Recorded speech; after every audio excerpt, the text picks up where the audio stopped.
कैसे हैं आप सब लोग? Welcome back to my new vlog and I hope आप सब लोग बहुत अच्छे से होंगे। तो आज का टॉपिक पढ़ के आपको समझ में आ गया होगा, कुछ ऐसी आदतें हम में होती हैं कई बार, कुछ ऐसी बातें होती हैं जिनको अगर हम थोड़ा-सा भी चेंज करें, तो हम अपनी लाइफ को बहुत ही स्ट्रेस फ्री एंड काम बना सकते हैं। और अभी जैसे कि पूरे साल को ख़त्म होने के लिए सिर्फ़ 5 महीने रह गए हैं, तो मैंने तो अपने ऊपर टारगेट लिया है कि मैं अपनी इन आदतों को ज़रूर चेंज करूँगी। चलिए फिर आज का व्लॉग मैं यहीं से शुरू करती हूँ। सबसे पहला पॉइंट है स्क्रॉलिंग माइंडलेसली।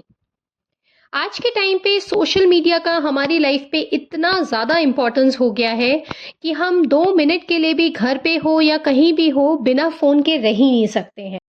और यही चीज़ कई बार हाउसवाइफ मेरे साथ, स्पेशली जब मैं घर पे हूँ, मेरे सारे काम ख़त्म हो गए हैं, तो मेरे साथ भी होता है। कुछ नहीं, सिर्फ फ़ोन लेना और उसको स्क्रॉल करते जाना। ये मुझे कई बार लगता है एक तरह का ट्रैप है जिसमें मैं फँसती जा रही हूँ, जबकि मैं खुद एक सोशल मीडिया वाली हूँ, मैं यूट्यूबर हूँ और मैं यूट्यूब में कंटेंट क्रिएट करती हूँ। लेकिन उसके बावजूद कई बार मैं इसे ट्रैप ही मानती हूँ, क्योंकि जाने-अनजाने कब हमें पता ही नहीं चलता है, हम 5 मिनट के लिए, 10 मिनट के लिए फ़ोन लेके बैठते हैं और वो हमारा आधे घंटे में या 35-45 मिनट्स में कन्वर्ट हो जाता है। एंड विदाउट सोचे हम सिर्फ स्क्रॉल करते रहते हैं। ये ना तो सिर्फ हमारी हेल्थ के लिए, हमारी नेक, हमारे बैक, हमारी आईज़ के लिए बल्कि डेंजरस है, बल्कि हमारे माइंड को भी बहुत ज़्यादा स्टिमुलेट करता है। हमारा स्पैन ऑफ अटेंशन इसकी वजह से इतना कम हो गया है कि हमें किसी चीज़ में इंटरेस्ट ही नहीं आता है। बीइंग यूट्यूबर मुझे लगता है कि ठीक है, कभी-कभार यूट्यूब को अगर प्रॉपर्ली देखा जाए तो काफ़ी नॉलेज भी गेन किया जा सकता है। तो यूट्यूब को तो हम एक अच्छे काम में भी यूज़ कर ही सकते हैं। मगर अननेसेसरी स्क्रॉलिंग से हमें ज़रूर बचना चाहिए।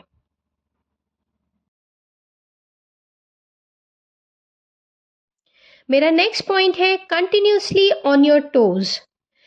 इससे मेरा मतलब ये है कि कई दिन ऐसे आते हैं जब हम लगातार यहाँ से वहाँ भाग रहे होते हैं, घर के भी काम कर रहे होते हैं, बाहर के भी काम कर रहे होते हैं एंड नॉन स्टॉप अपने ऊपर एक के ऊपर एक जिम्मेदारी लेते ही चले जाते हैं।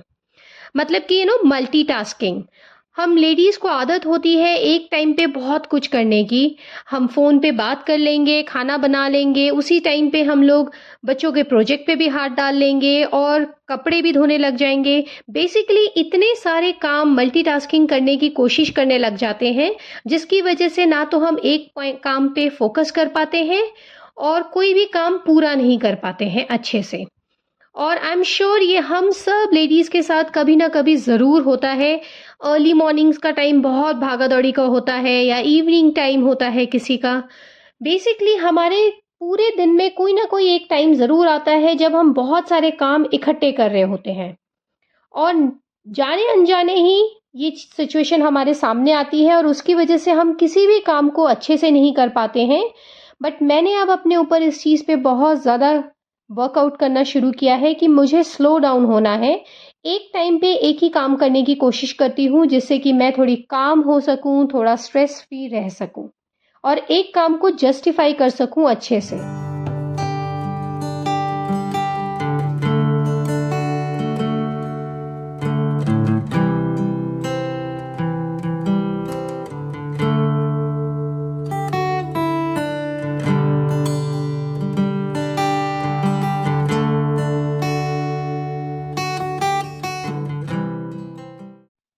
नेक्स्ट मेरा पॉइंट है प्रोकास्टिनेशन।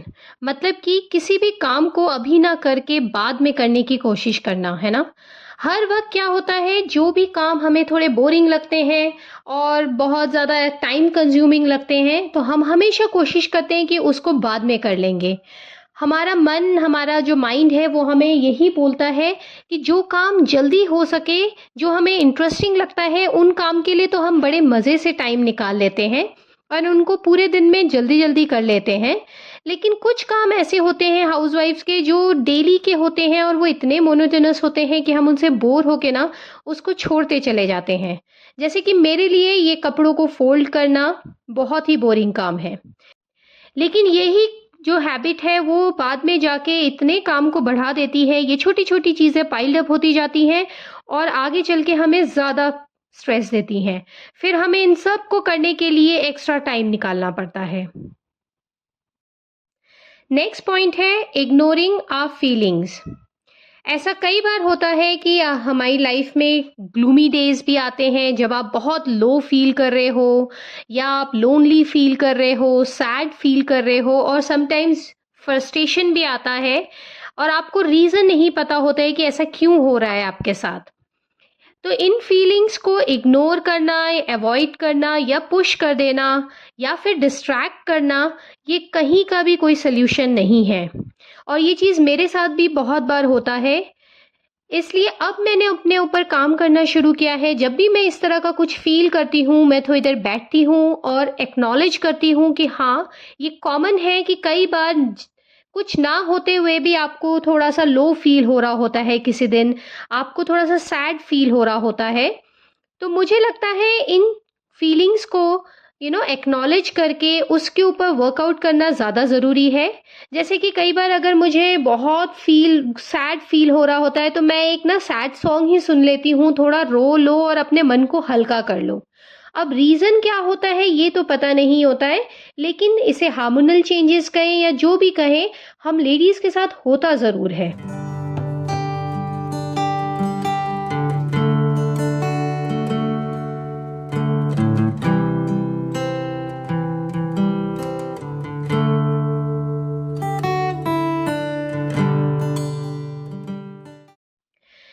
अच्छा जी, मेरा नेक्स्ट पॉइंट है self improvement over self acceptance. जैसा कि आप जानते हैं हम सभी कहीं ना कहीं कुछ ना कुछ शॉर्टकमिंग ज़रूर होते हैं एंड हम कोशिश ज़रूर करते हैं कि उनको ओवरकम करें, जैसा कि मैं भी करती हूँ। लेकिन कई बार ना इस चीज़ को लेकर हम बहुत ज़्यादा स्ट्रेस ले लेते हैं कि मुझे ये नहीं आता और फलाने को वो आता है, वो कितना अच्छा बोलने में है, वो कितना अच्छा ड्रेसिंग में है, तो हम भी उसकी तरह बने। और इन्हीं चीज़ों में क्या होता है, हम हर बार अपने को इम्प्रूव करते रहते हैं और एक इम्प्रूवमेंट ख़त्म होने पे हम दूसरे से कंपेयर करके अपने ऊपर एक और अपना टारगेट रख लेते हैं। इससे लाइफ सिर्फ स्ट्रेसफुली ज़्यादा होती है, कुछ भी सॉल्यूशन नहीं निकलता है। तो मैंने अब अपने ऊपर ये काम करना शुरू किया है कि एक्सेप्टेंस भी बहुत ज़रूरी है कि हाँ, कुछ चीज़ें हैं जो हर कोई नहीं कर सकता है। जैसे कि मैं बहुत स्पोर्टी नहीं हूँ, मैं बहुत ज़्यादा स्पोर्ट्स खेल नहीं पसंद नहीं करती हूँ, ना ही खेलती हूँ।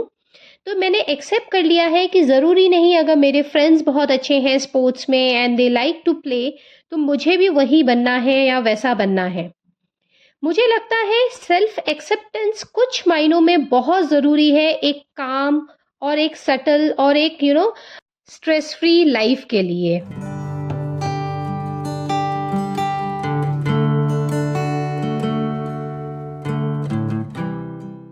नेक्स्ट पॉइंट है टॉकिंग बट नॉट लिसनिंग। अच्छा जी, मैं ना बहुत ज़्यादा बातें करती हूँ और यही रीज़न है शायद कि मैं यूट्यूबर बनी हूँ। मैंने सोशल मीडिया इसीलिए सिलेक्ट किया क्योंकि मैं अपनी बातों को एक्सप्रेस करना चाहती हूँ, अपनी जितने थॉट्स हैं वो आप तक पहुँचाना चाहती हूँ। लेकिन कई बार यही चीज़ बहुत ज़्यादा नेगेटिव हो जाती है। हम जिनको बोलने की बहुत आदत होती है ना, हम नॉन स्टॉप इतना बोलते हैं और बोलते ही चले जाते हैं, सामने वाले को सुनने की हम बिल्कुल भी कोशिश नहीं करते। और सुनने का मतलब यहाँ पे ये नहीं कि उसने क्या बोला वो हमारे कान तक गया कि नहीं, बट वो क्या बोलना चाहता है उस बात को समझने के लिए कभी कभार थोड़ा शांति से सुनना भी बहुत ज़रूरी है कि वो क्या बोलना चाह रहा है, किस फीलिंग से बोल रहा है। और उस वो जो एक थिन लाइन होती है, सेंटेंस कुछ है लेकिन उसका मीनिंग कुछ और निकलता है, वो तभी पॉसिबल है जब हम थोड़ा लिसनिंग पावर को अपना बढ़ाएंगे। और यकीन माने मैंने अपने ऊपर इसके ऊपर बहुत ज़्यादा काम करना शुरू कर दिया है कि मैं भी अपनी लिसनिंग पावर्स को कि किस भाव से और किस फीलिंग के साथ मुझे बात बताई जा रही है उस चीज़ को समझूं एंड सामने वाले को भी वो पूरा मौका दूं कि वो अपनी बात को एक्सप्रेस कर सके और मुझ तक पहुंचा सके, जिससे कि किसी भी तरह की मिसअंडरस्टैंडिंग या किसी भी तरह की गैप ऑफ कम्युनिकेशन को हम अवॉइड कर सकें। अच्छा जी, यहाँ ना मैं एक नर्सरी में आई हूँ और ये मेरे घर के बहुत ही पास है। मुझे भी कुछ प्लांट्स चाहिए थे, तो यहाँ इतने अच्छे अच्छे पॉट्स और इतने अच्छा सारा सामान रखा हुआ है, प्लांट्स रखे हुए हैं। तो मैं आपको इसका टूर भी देती जा रही हूँ, प्लस अपने पॉइंट्स भी आपके साथ डिस्कस कर ले रही हूँ।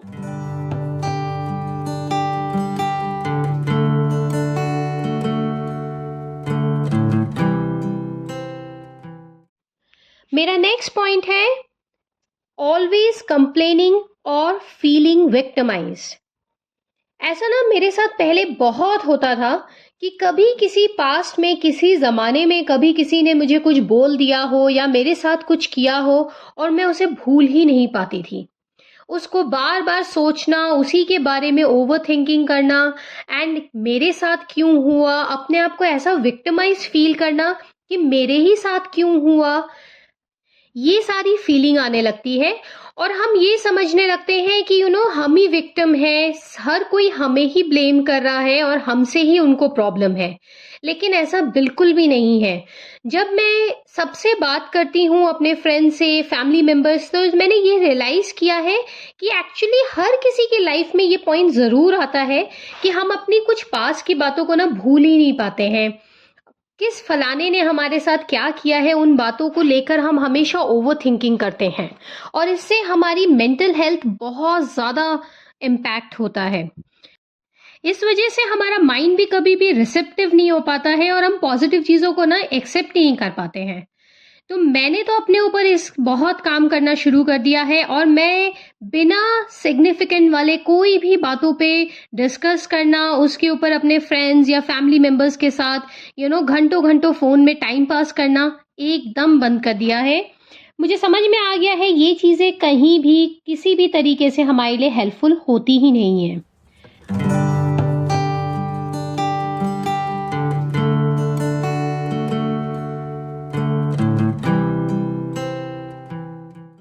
नेक्स्ट पॉइंट है अंडरस्टैंड सेल्फ वर्थ। मेरा मतलब इससे ये है कि कई बार हम दूसरों की खुशी के लिए, दूसरों के एप्रिसिएशन के लिए अपना वर्थ भूल जाते हैं, अपनी पर्सनालिटी भूल जाते हैं और अपने आप को उनके अकॉर्डिंग ढालने की पूरी कोशिश में लग जाते हैं। जो छोटे से समय के लिए, शॉर्ट टर्म के लिए तो फिर भी ठीक है, मगर लॉन्ग टर्म के लिए ये बिल्कुल भी पॉसिबल नहीं है, बल्कि बहुत स्ट्रेसफुल है। ज़रूरी नहीं है कि हर कोई हमें पसंद करे और इसी तरह अगर हम भी अपने आप को देखें तो ये कभी भी ज़रूरी नहीं होता है कि जितनी बार मैं लोगों से मिलती हूँ कि मुझे हर कोई पसंद ही आ जाए। ऐसा अक्सर होता है कि कोई मुझे पसंद आता है, कोई मुझसे, किसी से मेरी वेवलेंथ मैच नहीं होती है, तो इट्स ओके। कई बार हम भी कई लोगों को बिना किसी वजह से ही पसंद नहीं करते हैं।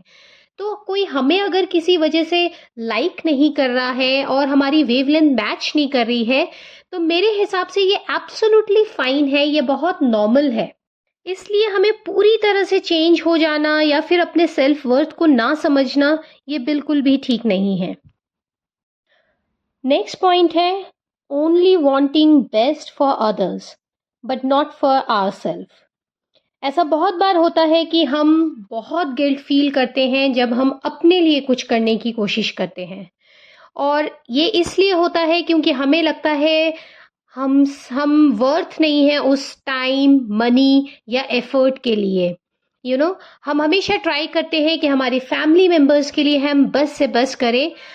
अगर एक एग्जाम्पल के रूप में समझें तो देखिए, कभी किसी को हम घर पे बुलाते हैं या बच्चों के लिए कभी हमारा मन होता है तो हम बेस्ट से बेस्ट खाना बनाते हैं उनके लिए, उनके पसंद के हिसाब से हम पूरी एफर्ट लेते हैं। लेकिन कभी अपने लिए अगर हम अकेले हों घर पे तो हम कोशिश यही करते हैं कि दाल चावल खा लिया, ब्रेड में बटर लगा लिया, उसी से हो गया। मतलब बेसिकली हम हमेशा अपने को बहुत पीछे, बहुत ही वर्थलेस फील कराते हैं कि हम इस चीज़ के वर्थ ही नहीं है और दूसरों के लिए ही हम हमेशा अच्छे से अच्छा करते रहते हैं। जबकि एक काम और पीसफुल लाइफ के लिए, एक बैलेंस लाइफ के लिए ये बहुत ज़रूरी है कि हम अपने लिए कभी भी गिल्ट फील ना करें जब हम अपने लिए कुछ अच्छा करते हैं, और ये करना बहुत ज़रूरी है क्योंकि वही रिफ्लेक्ट होके बाहर निकलता है। और जब हम खुद अंदर से वो पीस और वो कामनेस फील करते हैं, तभी हम फैमिली में, अपने आसपास वो एनवायरनमेंट बना पाते हैं। तो ये बहुत ज़रूरी है कि खुद को भी वर्थ फील कराना और अपने लिए कुछ खास करना, कभी कभार अपने को भी थोड़ा पैम्पर करना।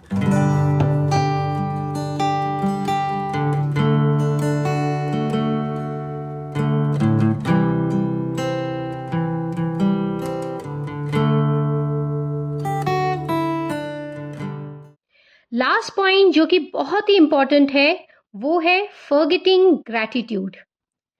जैसे जैसे हम बड़े होते जाते हैं ना, जिम्मेदारियों के बर्डन में आके हम थैंक यू बोलना ही नहीं बल्कि थैंक यू फील करना भी भूल चुके हैं।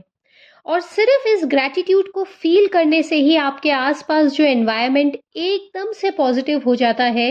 ये आप जिस दिन शुरू करेंगे प्रैक्टिस उसी दिन से समझने लगेंगे।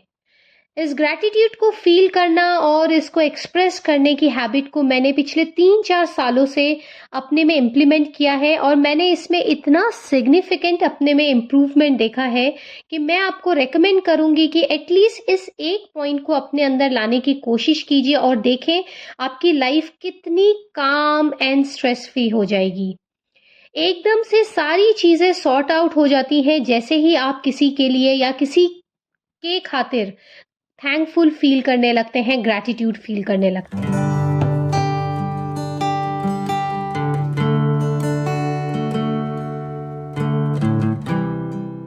अगर अभी तक आपने मुझे सब्सक्राइब नहीं किया है तो प्लीज़ सब्सक्राइब कीजिए और अगर आपको व्लॉग पसंद आ रहा है तो लाइक कीजिए, शेयर कीजिए और मैं मिलती हूँ आपको नेक्स्ट व्लॉग में। तब तक के लिए goodbye and stay safe, stay healthy.